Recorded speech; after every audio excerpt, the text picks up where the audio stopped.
ফামা আনতা মুহাদ্দিসি আর রাসূলিল্লাহি সাল্লাল্লাহু আলাইহি ওয়াসাল্লাম বিহাদিসিন তুতাইয়িবু বিহি আনফুসানা আন মাউতানা। আমার দুটি সন্তান মারা গেছে, এমন কোন হাদিস কি আপনি শোনাইতে পারেন যে হাদিসের মাধ্যমে আমরা সান্ত্বনা পাবো, যে হাদিস আমাদেরকে সান্ত্বনা দিবে দুইটা সন্তান মারা গেল আমি আর আমার পরিবার সান্ত্বনা পাবো, এমন কোন হাদিস আসেনি? আবু হাসান রহমতুল্লাহ আলাইকে আবু হুরায়রা রাদিয়াল্লাহু তাআলা আনহু বললেন, হ্যাঁ এরকম হাদিস আছে। কয় কি হাদিস? তোমার যেই ছোট সন্তান মারা গেছে এদের ব্যাপারে রাসূল সাল্লাল্লাহু আলাইহি সাল্লাম বলেছেন, সিগারুহুম দামিসুল জান্নাহ, তোমাদের ছোট সন্তানগুলা জান্নাতের প্রজাপতি হয়ে যায়। ইয়াতালাক্কা আহাদুহুম আবাহু আও ক্বালা আবাওয়াই, এই ছোট সন্তান কিয়ামতের ময়দানে তার বাবার সাথে, অথবা নবীজি বলেছেন তার বাবা মা উভয়ের সাথে সাক্ষাৎ করবে, করার পর ফায়াখুযু বিসাউবিহি আও ক্বালা বিয়াদিহি, তার কাপড় অথবা তার হাত ধরবে। এই হাদিসটা দেখেন, এদিকে তাকান।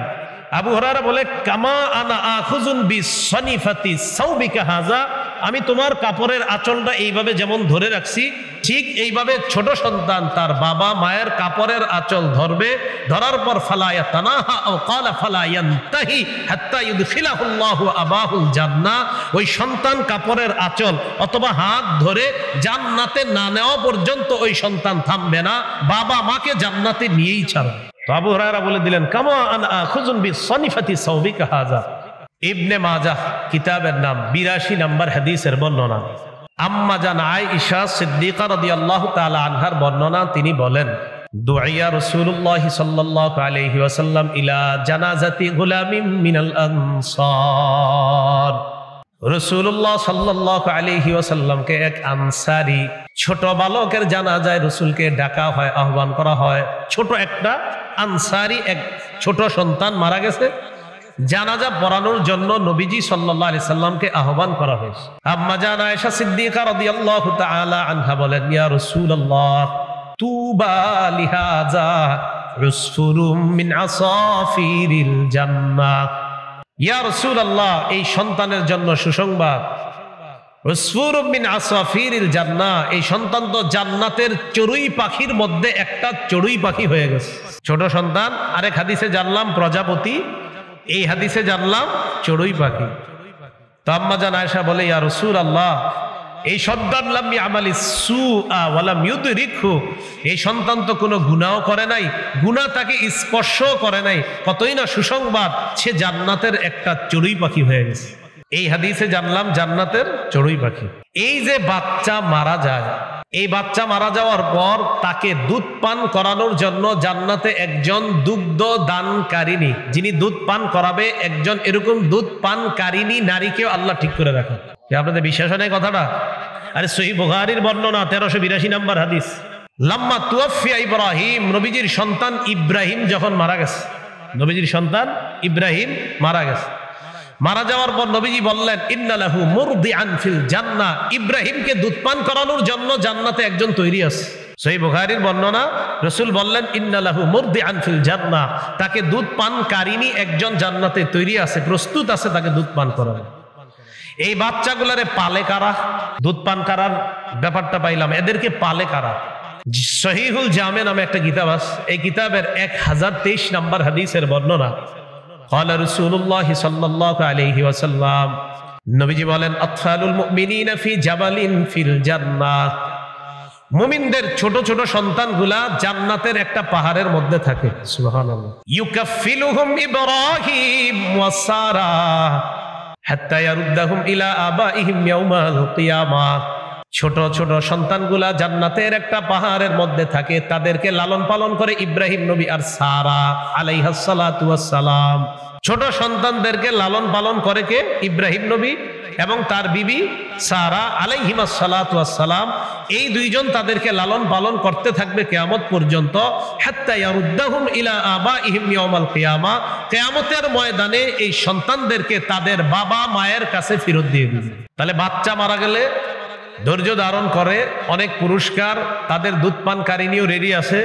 এখন কথা হলো, যাদের সন্তান হয় না দুনিয়াতে, যাদের সন্তান হয় না দুনিয়াতে, তারা যদি জান্নাতের মধ্যে সন্তান কামনা করে, সাথে সাথে ওই ব্যক্তির স্ত্রী গর্ভবতী হবে, সন্তান পেটে আসবে, সাথে সাথে প্রসব হবে, সাথে সাথে বড় হয়ে যাবে। হাদিসের মধ্যে আসছে, রাসূল সাল্লাল্লাহু আলাইহি সাল্লাম বলেন, আল মুমিনু ইযা ইশতাহাল ওয়ালাদা ফিল জান্নাহ, কোন মুমিন যখন জান্নাতের সন্তান কামনা করবে, কানা ওয়াদউহু ওয়া হামলুহু ওয়া সিন্নুহু ফি সাআতিন ওয়াহিদাতিন, এক মুহূর্তে সন্তান তার বিবির পেটে ধারণ, প্রসব এবং সন্তান বড় হওয়া এক মুহূর্তেই আল্লাহ সব তৈরি করে দিবেন।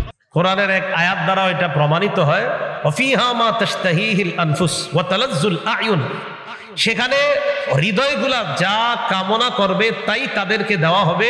চোখ শীতলতা অর্জন করবে যার মাধ্যমে, চোখ মজা নিবে যেই জিনিসের মাধ্যমে, সব কিছুই এই চাহিদা আল্লাহ পূরণ করার জন্য ওই জান্নাতের মধ্যে বান্দাকে সব চাহিদা পূরণ করার অধিকার আল্লাহ দিয়ে দিবেন। প্রসব বেদনা যখন উঠবে মা বোনদের, তখন কি করবেন? ইবনুল কাইয়িম রাহমাতুল্লাহ আলাইহির একটা কিতাব আছে, আল ওয়াবিলুস সাইয়্যিব মিনাল কালিমাত তাইয়্যিব। এই কিতাবের মধ্যে উনি একটা বর্ণনা এনেছেন, রাসূলুল্লাহ সাল্লাল্লাহু আলাইহি সাল্লামের বিবি উম্মে সালামা এবং যায়নব বিনতে জাহাশ রাদিয়াল্লাহু তাআলা আনহুমা, এই দুইজনকে নবীজি তার মেয়ে ফাতেমার কাছে পাঠাইলেন। কখন? যখন ফাতেমা সন্তান প্রসব করবে, এই প্রসব বেদনা যখন হবে, তখন নবীজি সন্তানের কাছে তার দুই বিবিকে পাঠাইলেন, উম্মে সালামা এবং যায়নব রাদিয়াল্লাহু তাআলা আনহা। পাঠানোর পর নবীজি সাল্লাল্লাহু আলাইহি সাল্লাম বলে দিলেন, তোমরা সেখানে যাওয়ার পর আয়াতুল কুরসি পড়বা। তাহলে কোন মা বোনরা অন্য কোন গর্ভবতী মায়ের কাছে গেলে কি পড়বে? প্রথমে বলেন কি পড়বে? আয়াতুল কুরসি। 2 নাম্বার, তোমরা তার কাছে যাওয়ার পর সূরা আ'রাফের 54 নাম্বার আয়াতটা তোমরা তার সামনে পড়বা। ইন্না রাব্বাকুমুল্লাহুল্লাযী খালাকাস সামাওয়াতি ওয়াল আরদা ফি 6 আইয়ামিন থুম্মা ইসতাওয়া আলাল আরশ ইউশিল লাইলান নাহার ইয়াতলুবুহু হাসীসা ওয়াশ-শামসা ওয়াল কমার ওয়ান নুজুমা মুসাখখারাতিন বিআমরিহি আলা লাহুল খালকু ওয়াল আমর তাবারাকাল্লাহু রাব্বুল আলামিন। এই আয়াতটা যিনি সন্তান জন্ম দিবে, জন্ম দেওয়া অবস্থায় যখন তার অনেক কষ্ট হয়, অন্য নারীরা অথবা তার স্বামী যদি থাকে সেখানে, এটা বসে বসে আয়াতুল কুরসি পড়বে। এরপর সূরা আ'রাফের 54 নাম্বার আয়াতটা পড়বে। সূরা আ'রাফের 54 নাম্বার আয়াত পড়ার পর সূরা ইউনূসের 3 নাম্বার আয়াত পড়বে। প্রথমে আয়াতুল কুরসি পড়বে, 2 নাম্বার সূরা আ'রাফের 54 নাম্বার আয়াত, 3 নাম্বার সূরা ইউনূসের 3 নাম্বার আয়াতটা পড়বে। ইন্না রাব্বাকুমুল্লাহুল্লাযী খালাকাস সামাওয়াতি ওয়াল আরদা ফি 6 আইয়ামিন থুম্মা ইসতাওয়া আলাল আরশ ইউদাব্বিরুল আমর মা মিন শাফিইন ইল্লা মিন বা'দি ইযনিহি যালিকুমুল্লাহু রাব্বুকুম ফা'বুদুহু আফালা তাযাক্কারুন। এই আয়াতটা পড়বে। তাহলে প্রথমে আয়াতুল কুরসি, এরপর সূরা আ'রাফের 54 নাম্বার আয়াত, এরপর সূরা ইউনূসের 3 নাম্বার আয়াত। এটা পড়ার পর এরপর ফালাক এবং নাস পড়বে। কি পড়বে বলেন তো? ফালাক এবং নাস। সন্তান দুনিয়াতে আসার সময় যদি মারা যায়, মাকে বলবেন ধৈর্য ধারণ করার জন্য। ইবনে মাজার 1609 নম্বর হাদিসের বর্ণনা, 1609। আওয়াজ আরো কমায় দেন, এই জায়গায় এত আওয়াজ দিলে তো কিচ্ছু বুঝবে না মানুষ।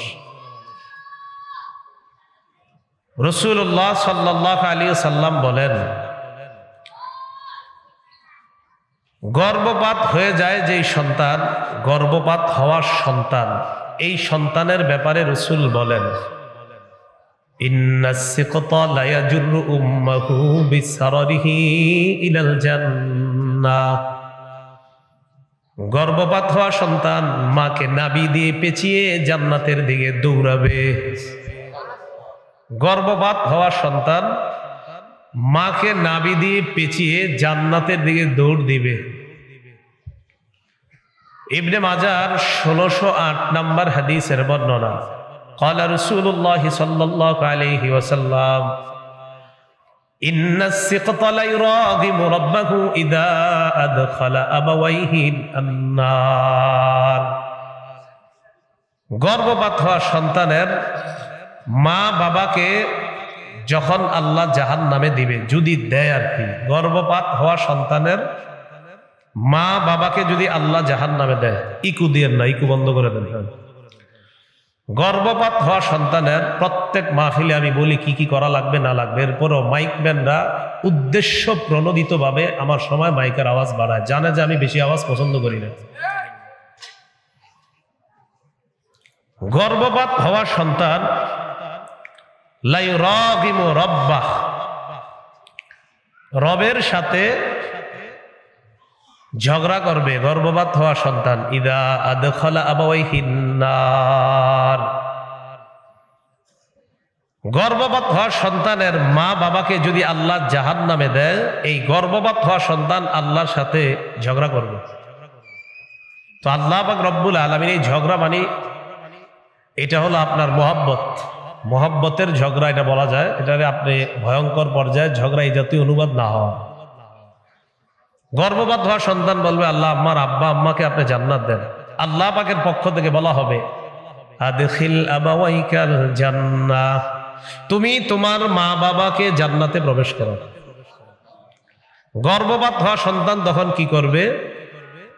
তার মা বাবাকে নাভি দিয়ে পেঁচাবে। আগের হাদিসে জানলাম শুধু মা, এই হাদিসের মধ্যে আসছে ফায়াজুররুহুমা বিসাররিহি ইলাল জান্নাহ, মা বাবা দুইজনকে নাভি দিয়ে পেঁচিয়ে জান্নাতের দিকে রওনা করবে, এক পর্যায়ে জান্নাতে প্রবেশ করায়া ছাড়বে।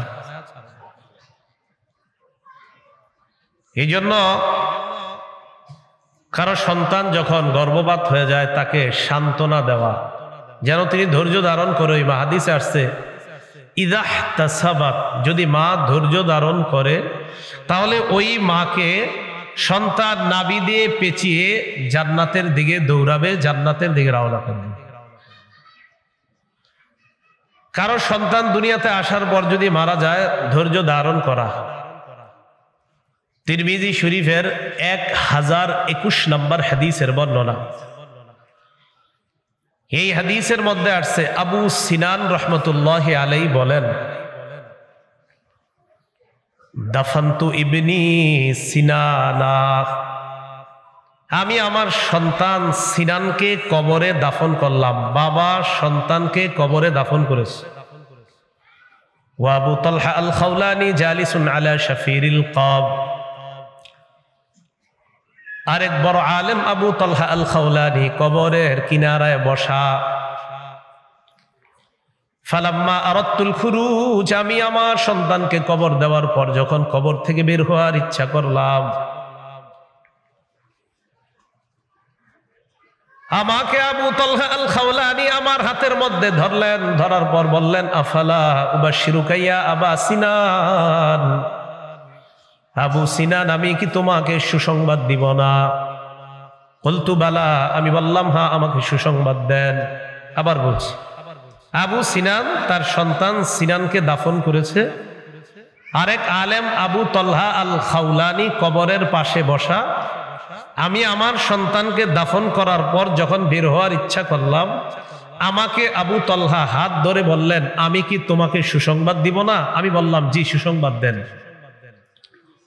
তখন আবু তালহা আল খাওলানি বললেন হাদ্দাসানি আদ-দাহহাক ইবনু আব্দুর রহমান ইবনে আরজাব আন আবি মুসা রাদিয়াল্লাহু তাআলা আনহু قال,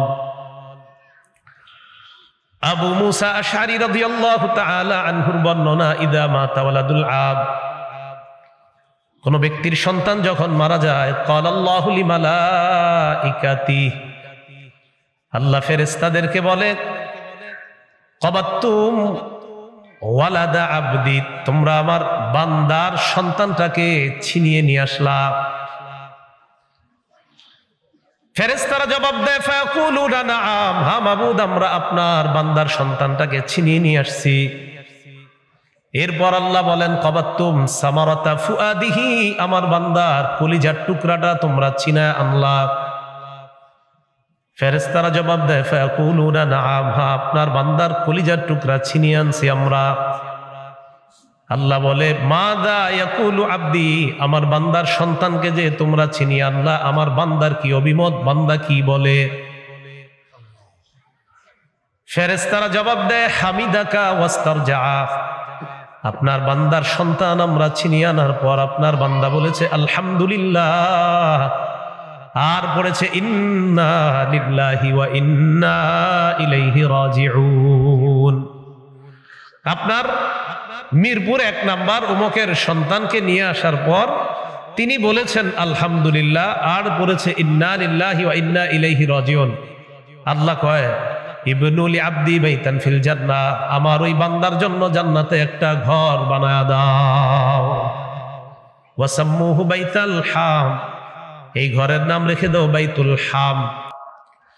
আমার বান্দার সন্তান নিয়ে আসলা, বান্দা আলহামদুলিল্লাহ পড়েছে, ইন্না লিল্লাহি ওয়া ইন্না ইলাইহি রাজিউন পড়েছে।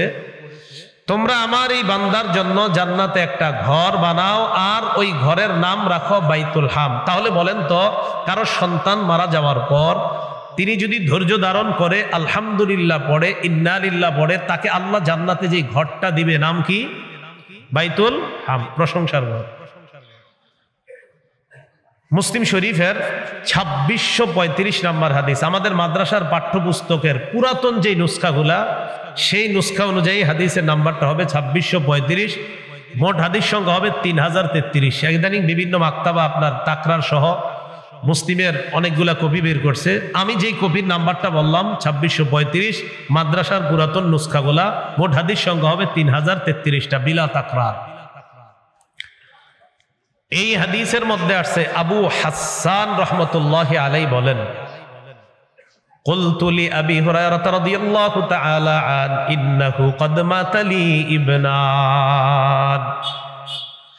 নবীজির সাহাবা আবু হুরায়রা, নবীজির সাহাবী আবু হুরায়রা রাদিয়াল্লাহু তাআলা আনহুকে আমি বললাম, আমার 2টি সন্তান মারা গেছে। ফামা আনতা মুহাদ্দিসি আর রাসূলিল্লাহি সাল্লাল্লাহু আলাইহি ওয়াসাল্লাম বিহাদিসিন তুতাইয়িবু বিহি আনফুসানা আন মাউতানা। আমার 2টি সন্তান মারা গেছে, এমন কোন হাদিস কি আপনি শোনাইতে পারেন যে হাদিসের মাধ্যমে আমরা সান্ত্বনা পাবো, যে হাদিস আমাদেরকে সান্ত্বনা দিবে? 2টা সন্তান মারা গেল, আমি আর আমার পরিবার সান্ত্বনা পাবো, এমন কোন হাদিস আসেনি। তো আবু হাসান রহমতুল্লাহি আলাইকে আবু হুরায়রা রাদিয়াল্লাহু তাআলা আনহু বললেন, হ্যাঁ এরকম হাদিস আছে। কয় কি হাদিস? তোমার যে ছোট সন্তান মারা গেছে, এদের ব্যাপারে রাসূল সাল্লাল্লাহু আলাইহি সাল্লাম বলেছেন, সিগারুহুম দামিসুল জান্নাহ, তোমাদের ছোট সন্তানগুলা জান্নাতের প্রজাপতি হয়ে যায়। কি হয়ে যায়? জান্নাতের প্রজাপতি। ইয়াতালাক্কা আহাদুহুম আবাহু আও ক্বালা আবাওয়াইহি, এই ছোট সন্তান কিয়ামতের ময়দানে তার বাবার সাথে, অথবা নবীজি বলেছেন তার বাবা মা উভয়ের সাথে সাক্ষাৎ করবে।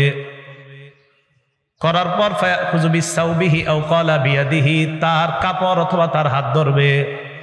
কাপড় অথবা একটু এখানে আসেন তো, কাপড় অথবা কি ধরবে? এই হাদিসটা দেখেন, এদিকে তাকান। আবু হুরায়রা বলে, কামা আনা আখুযুন বিসনিফাতি সাওবিকা হাযা, আমি তোমার কাপড়ের আঁচলটা এইভাবে যেমন ধরে রাখছি, ঠিক এইভাবে ছোট সন্তান তার বাবা মায়ের কাপড়ের আঁচল ধরবে। ধরার পর ফালা ইয়াতানাহা আও ক্বালা ফালা ইয়ানতাহি হাত্তা ইউদখিলাহুল্লাহু আবাহুল জান্নাহ, ওই সন্তান কাপড়ের আঁচল অথবা হাত ধরে জান্নাতে না নেওয়া পর্যন্ত ওই সন্তান থামবে না, বাবা মাকে জান্নাতে নিয়েই ছাড়বে। তো আবু হুরায়রা বলে দিলেন, কামা আনা আখুযুন বিসনিফাতি সাওবিকা হাযা। তাহলে ছোট সন্তান মারা গেলে জান্নাতের প্রজাপতি হয়ে যায়, এটা জানলাম। ইবনে মাজাহ কিতাবের নাম, 82 নম্বর হাদিসের বর্ণনা। আম্মা জান আয়েশা সিদ্দিকা রাদিয়াল্লাহু তাআলা আনহার বর্ণনা, তিনি বলেন, দুআইয়া রাসূলুল্লাহ সাল্লাল্লাহু আলাইহি ওয়াসাল্লাম ইলা জানাজাতি গুলামিন মিনাল আনসার। রাসূলুল্লাহ সাল্লাল্লাহু আলাইহি ওয়াসাল্লামকে এক আনসারী ছোট বালকের জানাজায় রাসূলকে ডাকা হয়, আহ্বান করা হয়। ছোট একটা আনসারী এক ছোট সন্তান মারা গেছে, জানাজা পড়ানোর জন্য নবীজি সাল্লাল্লাহু আলাইহি সাল্লামকে আহ্বান করা হয়েছে। আম্মা জান আয়েশা সিদ্দিকা রাদিয়াল্লাহু তাআলা আনহা বলেন, ইয়া রাসূলুল্লাহ তুবা লিহাযা উসফুরুম মিন আসাফিরিল জান্নাহ। ইয়া রাসূলুল্লাহ, এই সন্তানের জন্য সুসংবাদ, উসফুরুম মিন আসাফিরিল জান্নাহ, এই সন্তান তো জান্নাতের চড়ুই পাখির মধ্যে একটা চড়ুই পাখি হয়ে গেছে। ছোট সন্তান, আরেক হাদিসে জানলাম প্রজাপতি, এই হাদিসে জানলাম চড়ুই পাখি। তো আম্মা জান আয়েশা বলে, ইয়া রাসূলুল্লাহ, এই সন্তান লাম ইয়ামালি সুআ ওয়া লাম ইউদরিকহু, এই সন্তান তো কোনো গুনাহও করে নাই, গুনাহ তাকে স্পর্শও করে নাই, কতই না সুসংবাদ, সে জান্নাতের একটা চড়ুই পাখি হয়ে গেছে। এই হাদিসে জানলাম জান্নাতের চড়ুই পাখি। এই যে বাচ্চা মারা যায়, এই বাচ্চা মারা যাওয়ার পর তাকে দুধ পান করানোর জন্য জান্নাতে একজন দুগ্ধ দানকারিনী, যিনি দুধ পান করাবে, একজন এরকম দুধ পানকারিনী নারীকেও আল্লাহ ঠিক করে রাখেন। আপনাদের বিশ্বাস হয় না কথাটা? আরে সহিহ বুখারীর বর্ণনা 1382 নম্বর হাদিস। লাম্মা তুওয়াফিয়া ইব্রাহিম, নবীজির সন্তান ইব্রাহিম যখন মারা গেছে, নবীজির সন্তান ইব্রাহিম মারা গেছে, মারা যাওয়ার পর নবীজি বললেন, ইন্না লাহু মুরদিআন ফিল জান্নাহ, ইব্রাহিমকে দুধ পান করানোর জন্য জান্নাতে একজন তৈরি আছে। সহিহ বুখারীর বর্ণনা, রাসূল বললেন, ইন্না লাহু মুরদিআন ফিল জান্নাহ, তাকে দুধ পানকারিনী একজন জান্নাতে তৈরি আছে, প্রস্তুত আছে তাকে দুধ পান করাবে। এই বাচ্চাগুলারে পালে কারা? দুধ পান করার ব্যাপারটা পাইলাম, এদেরকে পালে কারা? সহিহুল জামে নামে একটা কিতাব আছে, এই কিতাবের 1023 নম্বর হাদিসের বর্ণনা। ক্বালা রাসূলুল্লাহ সাল্লাল্লাহু আলাইহি ওয়াসাল্লাম, নবীজি বলেন, আতফালুল মুমিনিনা ফি জাবালিন ফিল জান্নাহ, মুমিনদের ছোট ছোট সন্তানগুলা জান্নাতের একটা পাহাড়ের মধ্যে থাকে। সুবহানাল্লাহ। ইউকাফিলুহুম ইব্রাহিম ওয়া সারা হাত্তা ইয়ারুদ্দাহুম ইলা আবাইহিম ইয়াউমাল কিয়ামাহ, ছোট ছোট সন্তানগুলা জান্নাতের একটা পাহাড়ের মধ্যে থাকে, তাদেরকে লালন পালন করে ইব্রাহিম নবী আর সারা আলাইহিস সালাতু ওয়াস সালাম। ছোট সন্তানদেরকে লালন পালন করে কে? ইব্রাহিম নবী এবং তার বিবি সারা আলাইহিমাস সালাতু ওয়াস সালাম। এই দুইজন তাদেরকে লালন পালন করতে থাকবে কিয়ামত পর্যন্ত। হাত্তা ইয়ারুদ্দাহুম ইলা আবাইহিম ইয়াউমাল কিয়ামা, কিয়ামতের ময়দানে এই সন্তানদেরকে তাদের বাবা মায়ের কাছে ফেরত দিয়ে দিবে। তাহলে বাচ্চা মারা গেলে ধৈর্য ধারণ করে, অনেক পুরস্কার, তাদের দুধ পানকারিনীও রেডি আছে। এখন কথা হলো, যাদের সন্তান হয় না দুনিয়াতে, যাদের সন্তান হয় না দুনিয়াতে, তারা যদি জান্নাতের মধ্যে সন্তান কামনা করে, সাথে সাথে ওই ব্যক্তির স্ত্রী গর্ভবতী হবে, সন্তান পেটে আসবে, সাথে সাথে প্রসব হবে, সাথে সাথে বড় হয়ে যাবে। হাদিসের মধ্যে আসছে, রাসূল সাল্লাল্লাহু আলাইহি সাল্লাম বলেন, আল মুমিনু ইযা ইশতাহাল ওয়ালাদা ফিল জান্নাহ, কোন মুমিন যখন জান্নাতের সন্তান কামনা করবে, কানা ওয়াদউহু ওয়া হামলুহু ওয়া সিন্নুহু ফি সাআতিন ওয়াহিদাতিন, এক মুহূর্তে সন্তান তার বিবির পেটে ধারণ, প্রসব এবং সন্তান বড় হওয়া, এক মুহূর্তেই আল্লাহ সব তৈরি করে দিবেন। কোরআনের এক আয়াত দ্বারা এটা প্রমাণিত হয়, ওয়াফিহা মা তাশতাহিহিল আনফুস ওয়া তালাজ্জুল আয়ুন, সেখানে হৃদয়গুলা যা কামনা করবে তাই তাদেরকে দেওয়া হবে। চোখ শীতলতা অর্জন করবে যার মাধ্যমে, চোখ মজা নিবে যেই জিনিসের মাধ্যমে, সব কিছুই এই চাহিদা আল্লাহ পূরণ করার জন্য ওই জান্নাতের মধ্যে বান্দাকে সব চাহিদা পূরণ করার অধিকার আল্লাহ দিয়ে দিবেন। প্রসব বেদনা যখন উঠবে মা বোনদের, তখন কি করবেন? ইবনুল কাইয়িম রাহমাতুল্লাহ আলাইহির একটা কিতাব আছে, আল ওয়াবিলুস সাইয়্যিব মিনাল কালিমাত তাইয়্যিব। এই কিতাবের মধ্যে উনি একটা বর্ণনা এনেছেন, রাসূলুল্লাহ সাল্লাল্লাহু আলাইহি সাল্লামের বিবি উম্মে সালামা এবং যায়নব বিনতে জাহাশ রাদিয়াল্লাহু তাআলা আনহুমা, এই দুইজনকে নবীজি তার মেয়ে ফাতেমার কাছে পাঠাইলেন। কখন? যখন ফাতেমা সন্তান প্রসব করবে, এই প্রসব বেদনা যখন হবে, তখন নবীজি সন্তানের কাছে তার দুই বিবিকে পাঠাইলেন, উম্মে সালামা এবং যায়নব রাদিয়াল্লাহু তাআলা আনহা। পাঠানোর পর নবীজি সাল্লাল্লাহু আলাইহি সাল্লাম বলে দিলেন, তোমরা সেখানে যাওয়ার পর আয়াতুল কুরসি পড়বা। তাহলে কোনো মা বোনরা অন্য কোনো গর্ভবতী মায়ের কাছে গেলে কি পড়বে? প্রথমে বলেন কি পড়বে? আয়াতুল কুরসি। 2 নাম্বার, তোমরা তার কাছে যাওয়ার পর সূরা আ'রাফের 54 নাম্বার আয়াতটা তোমরা তার সামনে পড়বা, ইন্না রাব্বাকুমুল্লাহুল্লাযী খালাকাস সামাওয়াতি ওয়াল আরদা ফি সিত্তাতি আইয়ামিন থুম্মা ইসতাওয়া আলাল আরশ ইউশিল লাইলান নাহার ইয়াতলুবুহু হাসীসা ওয়াশ শামসা ওয়াল কমার ওয়ান নুজুমা মুসাখখারাতিন বিআমরিহি আলা লাহুল খালকু ওয়াল আমর তাবারাকাল্লাহু রাব্বুল আলামিন। এই আয়াতটা যিনি সন্তান জন্ম দিবে, জন্ম দেওয়া অবস্থায় যখন তার অনেক কষ্ট হয়, অন্য নারীরা অথবা তার স্বামী যদি থাকে সেখানে এটা বসে বসে আয়াতুল কুরসি পড়বে, এরপর সূরা আরাফের 54 নাম্বার আয়াতটা পড়বে। সূরা আরাফের 54 নাম্বার আয়াত পড়ার পর সূরা ইউনূসের 3 নাম্বার আয়াত পড়বে। প্রথমে আয়াতুল কুরসি পড়বে, 2 নাম্বার সূরা আরাফের 54 নাম্বার আয়াত, 3 নাম্বার সূরা ইউনূসের 3 নাম্বার আয়াতটা পড়বে, ইন্না রাব্বাকুমুল্লাহুল্লাযী খালাকাস সামাওয়াতি ওয়াল আরদা ফি সিত্তাতি আইয়ামিন থুম্মা ইসতাওয়া আলাল আরশ ইউদাব্বিরুল আমর মা মিন শাফীইন ইল্লা মিন বা'দি ইযনিহি যালিকুমুল্লাহু রাব্বুকুম ফা'বুদুহু আফালা তাযাক্কারুন। এই আয়াতটা পড়বে। তাহলে প্রথমে আয়াতুল কুরসি, এরপর সূরা আরাফের 54 নাম্বার আয়াত, এরপর সূরা ইউনূসের 3 নাম্বার আয়াত। এটা পড়ার পর এরপর ফালাক এবং নাস পড়বে। কি পড়বে বলেন তো? ফালাক এবং নাস। এই ফালাক নাস পড়ার পর ওই নারীর উপরে দম করবে, ফু দিবে। নারীকে কি করবে? দম করবে, ফু দিবে। এই সন্তান জন্ম দিবে, তিনি কি পড়বে ওই মুহূর্তগুলোতে? যদি তার সেন্স ঠিক থাকে, উনি যদি স্বাভাবিক অবস্থায় থাকে, তাকে একটা দোয়া শিখাইয়া দিবেন। আবু দাউদের 1525 নাম্বার হাদিসে দোয়াটা আছে, আমার সাথে বলেন, আল্লাহু আল্লাহু রব্বি লা উশরিকু বিহি শাইআ। বাস এতটুকু। আল্লাহু আল্লাহু রব্বি লা উশরিকু বিহি শাইআ। আসমা বিনতে উমাইসকে আল্লাহ রাসূল সাল্লাল্লাহু আলাইহি সাল্লাম বলেন, কঠিন বিপদের সময় এই দোয়াটা পড়বা। একটা সন্তান প্রসব করার সময় নারী যেই পরিমাণ কষ্ট পায়, এত কষ্ট আর কখনো পায় না। এই জন্য ওই সময় তাকে বলবেন এটা পড়তে, আল্লাহু আল্লাহু রব্বি লা উশরিকু বিহি শাইআ। এই হলো আপনার সন্তান প্রসব এই পর্যন্ত আলোচনা।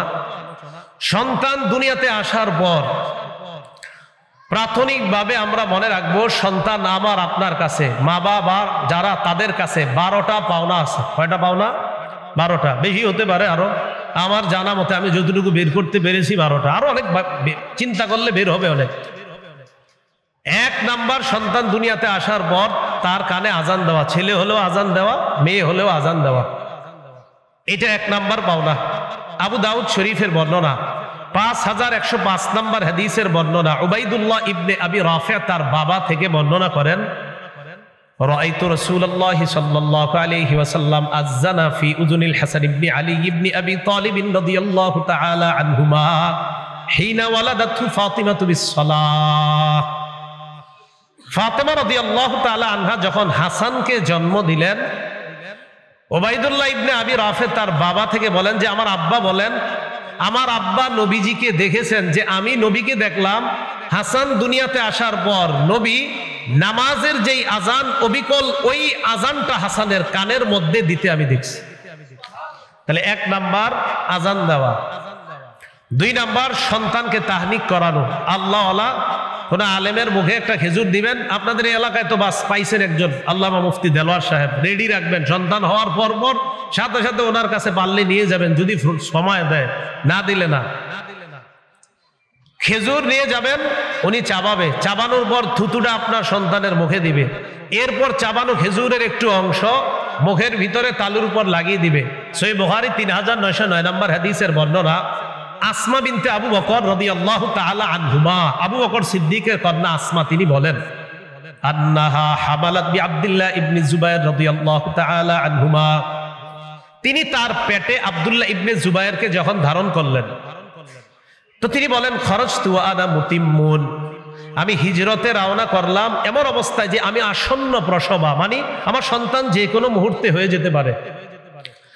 রওনা করার পর যখন আমি মদিনায় আসলাম, যে কোনো সময় সন্তান হতে পারে, হয় না, তো তিনি বলেন, ফাতাইতুল মাদিনা, মদিনায় আসলাম, ফানাজালতু বিকুবা, কুবায় অবতরণ করলাম, ফাওয়ালাদতুহু, আব্দুল্লাহকে আমি জন্ম দিলাম, ফাতাইতু বিহিন নবী সাল্লাল্লাহু আলাইহি ওয়াসাল্লাম, জন্ম দেওয়ার পর আমার সন্তানটা আল্লাহ রসুলের কাছে নিয়ে গেলাম।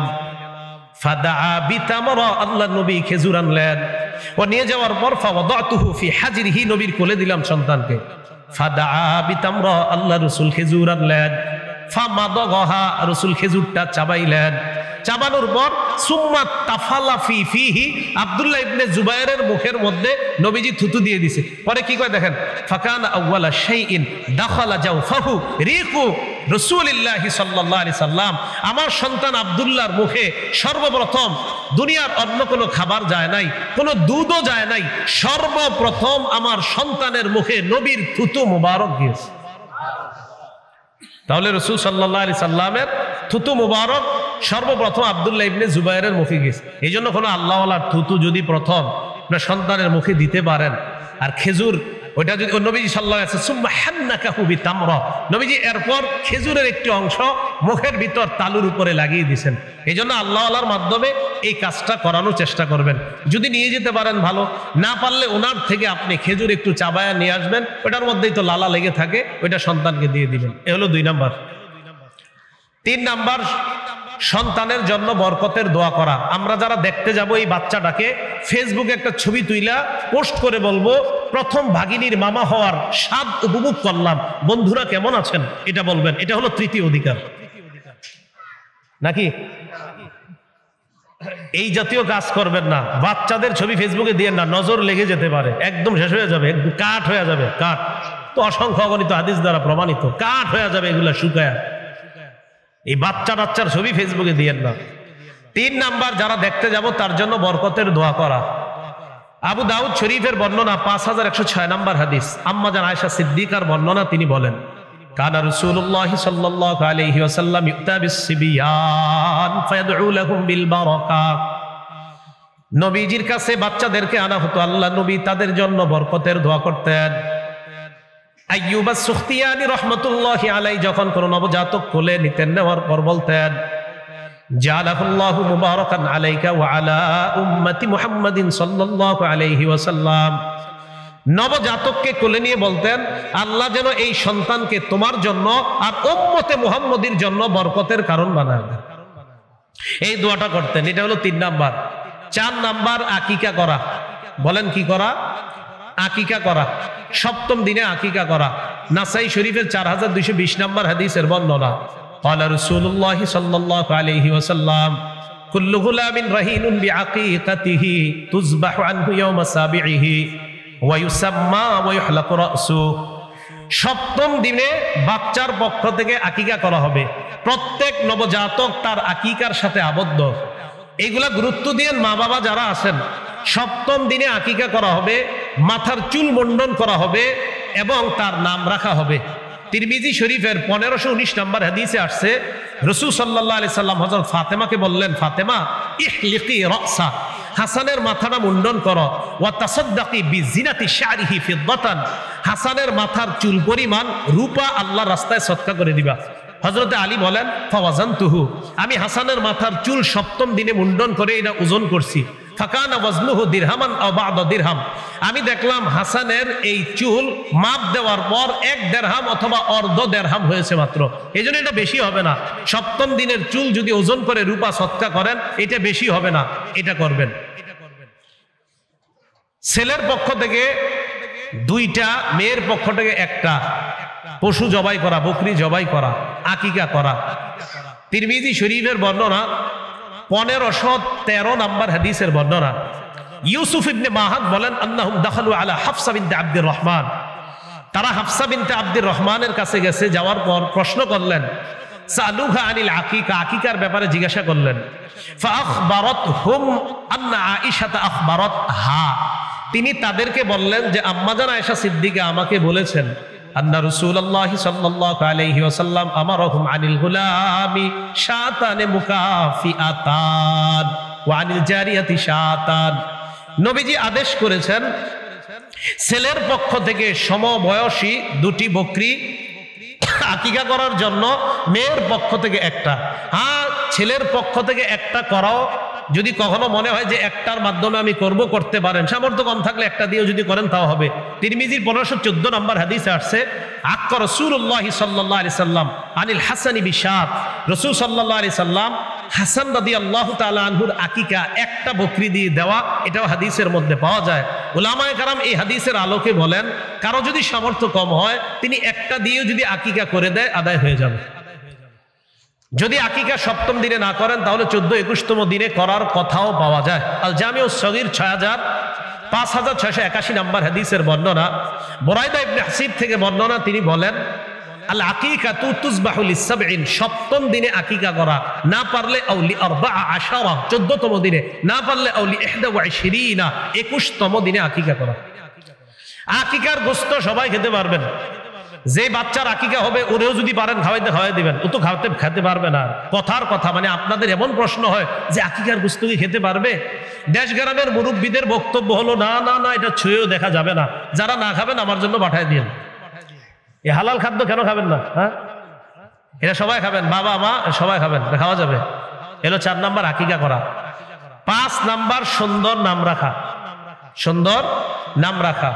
আব্দুল্লাহ ইবনে আব্বাস রাদিয়াল্লাহু তাআলা আনহুমার বর্ণনা, বাইহাকী শুআবুল ঈমান 11 নম্বর খণ্ড 133 নম্বর পৃষ্ঠায় আসছে। আব্দুল্লাহ ইবনে আব্বাস বলেন, রাসূলুল্লাহ সাল্লাল্লাহু আলাইহি সাল্লামকে বললাম, কদ আলিমনা হাক্কাল ওয়ালিদি ইয়া রাসূলুল্লাহ ফামা হাক্কুল ওয়ালাদ, হুজুর বাবা মায়ের অধিকার তো জানি, সন্তানের কি অধিকার বাবা মার কাছে পাওনা একটু বলেন।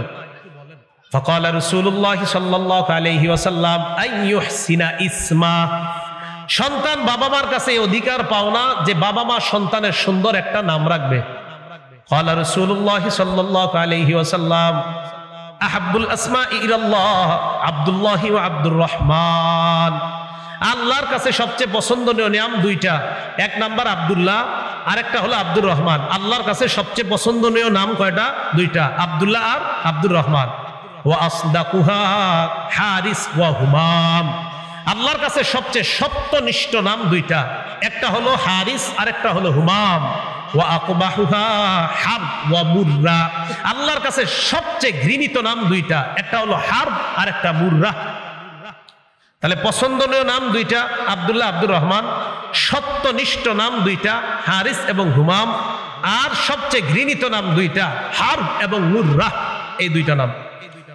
ক্বালা রাসূলুল্লাহ সাল্লাল্লাহু আলাইহি ওয়াসাল্লাম লা তুসাম্মিয়াতনা গুলামাকা ইয়াসারান ওয়ালা রাবাহান ওয়ালা নাজাহান ওয়ালা আফলাহ, তুমি তোমার সন্তানের নাম ইয়াসার রাখো না, নাজাহ রাখো না, রাবাহ রাখো না, আফলাহ রাখো না।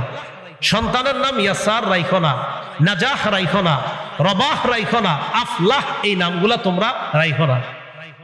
রাসূলুল্লাহ সাল্লাল্লাহু আলাইহি সাল্লাম হাদিসের মাধ্যমে বুঝাইতে চায়, নাম রাখার ক্ষেত্রে উলামায়ে কেরামের পরামর্শ নিয়ে নাম রাখবেন। সবাই ইদানিং নাম চায়, কয় আনকমন। আবু হুরায়রা রাখতে চায় না, আব্দুর রহমান রাখতে চায় না, কয় আনকমন। কি ইট দেয়াল বলে দিবেন, এটা হবে আনকমন। বলবেন ছেলের নাম রাখেন রড, হ্যাঁ হ্যাঁ এটা আনকমন। তো 5 নাম্বার সুন্দর নাম রাখা, উলামায়ে কেরামের পরামর্শে সুন্দর নাম রাখবেন। 6 নাম্বার সন্তানকে তরবিয়ত শিক্ষা দেওয়া। শ্রেষ্ঠ তরবিয়ত নামাজ, বলেন শ্রেষ্ঠ তরবিয়ত কি? নামাজ। আবু দাউদের 495 নাম্বার হাদিসের বর্ণনা, ক্বালা রাসূলুল্লাহ সাল্লাল্লাহু আলাইহি ওয়াসাল্লাম মুরু আওলাদাকুম বিসসালাত ওয়া হুম আবনাউ 7 সিনিন, 7 বছর বয়সে সন্তানকে নামাজের আদেশ করো। ওয়াদরিবুহুম আলাইহা ওয়া হুম আবনাউ 10 সিনিন, 10 বছর বয়সে প্রয়োজনে মৃদু আঘাত করো। ওয়াফাররিকুহুম বাইনাল মাদাজি', তাদের বিছানা আলাদা করে দাও। 10 বছরের আগেই বিছানা আলাদা করার চেষ্টা করবেন। এর মানে দুই ছেলেকে একই বিছানার নিচে, একই কম্বল লেপের নিচে না রাখা। আবু দাউদের 4018 নম্বর হাদিসে রাসূল সাল্লাল্লাহু আলাইহি সাল্লাম বলেন, লা ইউফজির রাজুলু ইলা রাজুলি ফি সাওবিন ওয়াহিদ ওয়া লা তুফদিল মারআতু ইলা আল মারআতি ফি সাওবিন ওয়াহিদ, এক ছেলে আরেক ছেলের সাথে এক বিছানা, এক লেপ এক কাঁথা কম্বলের নিচে ঘুমাবে না, এক নারী আরেক নারীর সাথে এক কাঁথা কম্বলের নিচে ঘুমাবে না। এটা রাসূল সাল্লাল্লাহু আলাইহি সাল্লাম বলে দিলেন। এখন একটা কথা, বিছানা আলাদা হওয়ার অর্থ এই না সামর্থ্য কম আছে আপনার খাট আলাদা করতে হবে। সামর্থ্য থাকলে খাট আলাদা, সামর্থ্য যদি না থাকে এক খাটে মাঝে কম্বল টম্বল ইত্যাদি দিয়ে কাঁথা লেপ আলাদা করা। তবে মেয়ের বিছানা আলাদা হওয়া, বাবা এবং ছেলের সাথে মেয়ের বিছানা না হওয়া, বাবা এবং ছেলের সাথে মেয়ের বিছানা না হওয়া। আব্দুল মুখতারে কথাটা আছে। মেয়ের থেকে বাবা আর ছেলের বিছানাটা আলাদা হওয়া, এই ওখানে সম্ভবত আমার মনে হয় সম্ভবত সেখানে ওয়াজিব লেখছে যে তাদের সাথে উচিতই না এটা, মেয়ের সাথে বাবা আর ছেলের বিছানা একটু বড় হওয়ার পর আলাদা করে দেওয়া। তাহলে 6 নাম্বার তরবিয়ত শিক্ষা দেওয়া, শ্রেষ্ঠ তরবিয়ত নামাজ। 7 নাম্বার সন্তানকে সুশিক্ষায় শিক্ষিত করা। বলেন সবাই কি শিক্ষা? শিক্ষিত করা। এই সুশিক্ষায় শিক্ষিত করার জন্য এই দারুল ফালাহ মাদ্রাসা। কোন মাদ্রাসা? হ্যাঁ, দারুল ফালাহ। সুশিক্ষায় শিক্ষিত করা আপনাদের জন্য নেয়ামতের ব্যাপার। এই এলাকার সন্তানগুলারে যা বানান অন্তত কোরআনটা যেন শুদ্ধ বিশুদ্ধ উচ্চারণে হয়। আমি বিভিন্ন জায়গায় মসজিদে মাগরিব এশা পড়লে বুঝে ফেলি এরা কোন প্রতিষ্ঠানের ছাত্র। তেলাওয়াত শুনলে বোঝা যায় তারা আসলে পড়াশোনা করেছে কোথায়, আবার তেলাওয়াত শুনলেই বোঝা যায় যে এর জীবনে কি কি ঘটছে। এই জন্য আমাদের মাদ্রাসাগুলোর এটা গৌরব, আলহামদুলিল্লাহ।